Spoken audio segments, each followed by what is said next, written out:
चार बहू का गर्मी में एक कमरा।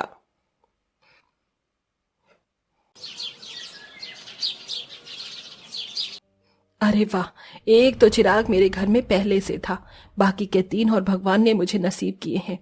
आ जाओ मेरी प्यारी बहू, मेरे इस छोटे से घर में तुम्हारा स्वागत है। हिमानी बहू, चल अपनी तीनों देवरानियों की जरा आरती तो कर। जी माँ। हिमानी ने बड़ी ही खुशी खुशी अपना तीनों नई नवेली देवरानियों की आरती कर उनका गृह प्रवेश करवाया। लेकिन हिमानी ये नहीं जानती थी कि वो कौन सी आफतों को अपने घर में बुला रही है। नई बहुओं का पहला दिन तो कुछ इस तरह से बीत गया। तीनों ही हेमा की छोटी बहुएं अमीर घरानों से थीं, जो दहेज में अपनी हर तरह की सुविधा का सामान लेकर आई थीं। सिर्फ एक हिमानी ही गरीब परिवार से थी। नई बहुओं की शादी के लगभग एक हफ्ते बाद। अरे रीमा, तुम्हें माँ, आपने कमरे में क्या एसी चलाया हुआ है? जी हाँ, मैंने एसी ही चलाया हुआ है, लेकिन जेठानी जी यहाँ खड़ी होकर आप ज्यादा इसकी मजे मत लीजिए। मतलब? मुझे कोई मतलब नहीं बताना है। रीमा ऐसे बोलती हुई एसी को बंद करके कमरे से बाहर आ गई।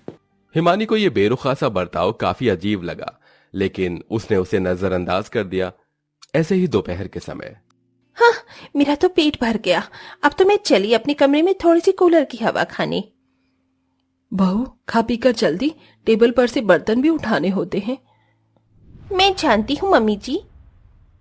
हाँ तो कहाँ जा रही हो? इन्हें समेट कर जाओ। मम्मी जी, जेठानी जी है तो सही, इन्हें समेटने के लिए तो मैं मेहनत क्यों करूं? जेठानी जी तुम्हारी जेठानी है, क्योंकि कोई नौकरानी नहीं है जो तुम उस बेचारी पर ही गर्मी में सारा लोड डाले रखती हो। मम्मी जी, हम आपकी अमीर बहुएं हैं जिन्होंने आपको भर भर कर दहेज दिया है। जेठानी जी ने क्या दिया है? ना उनकी शक्ल अच्छी है, न रंग रूप, और तो और वो दहेज भी कुछ खास नहीं लाई थी, तो घर के काम वही तो करेंगी। उल्टा अपनी सास को ही समझाकर सावित्री अपने कमरे में चली गई। तीनों छोटी अमीर बहुएं यही करती थीं। सारा सारा दिन बेचारी हिमानी ही कामों में लगी रहती थी और तीनों अमीर बहुएं अपने अपने कमरों में कोई एसी चलाकर तो कोई कूलर पंखे में ही अपना समय गुजार देती थी। हिमानी के कमरे में किसी भी तरह के कूलर और एसी की सुविधा नहीं थी। एक पंखा उसके कमरे में लगा हुआ था जो ठीक से हवा नहीं देता था। ऐसे ही सिलसिला जारी था।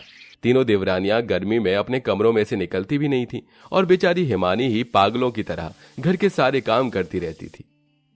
हिमानी, कहाँ जा रही हो? माँ जी, मैं खाना बनाने जा रही थी। तू खाना क्यों बनाएगी? सुबह से सारे काम तू ही कर रही है। तू घर की बड़ी बहू है, अपनी देवरानियों को बोल कि वो कोई काम देखें। माँ जी, उन्हें बोलने का कोई फायदा नहीं है, वो कोई काम नहीं करेंगी, और अगर मैंने उनसे कुछ करने को कहा भी तो हो सकता है कि बेवजह कोई बात बन जाए। हिमानी ऐसे बोलकर रसोई में चली गई। गर्मी में पूरी रसोई में भपका हो रहा था।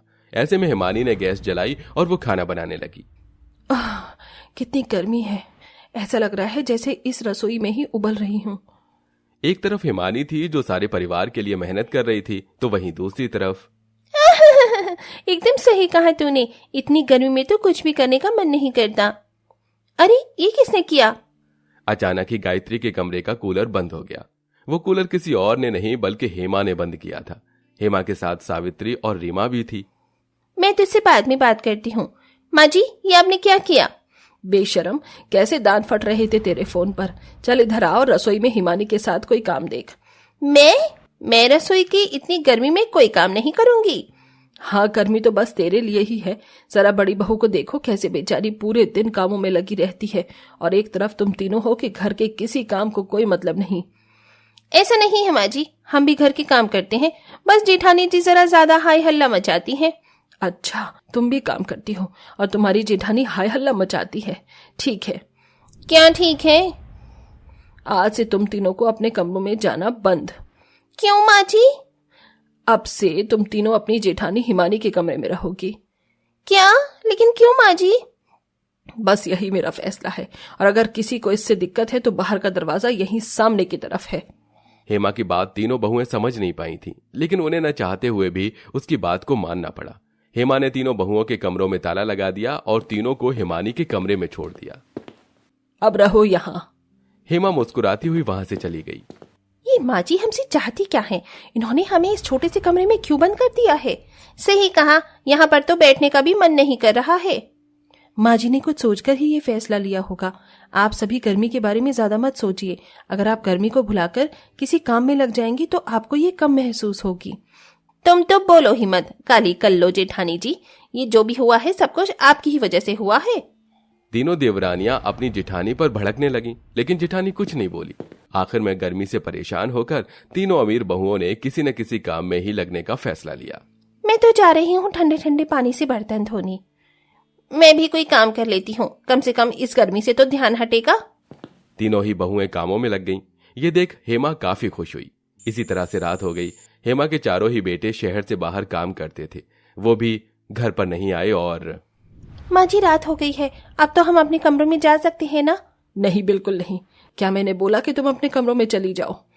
लेकिन माँ, इतनी गर्मी है, हम जेठानी जी के कमरे में नहीं सो पाएंगे। मैं नहीं जानती, जैसी भी हो मैनेज करो। ऐसे बोलकर हेमा अपने कमरे में चली गई।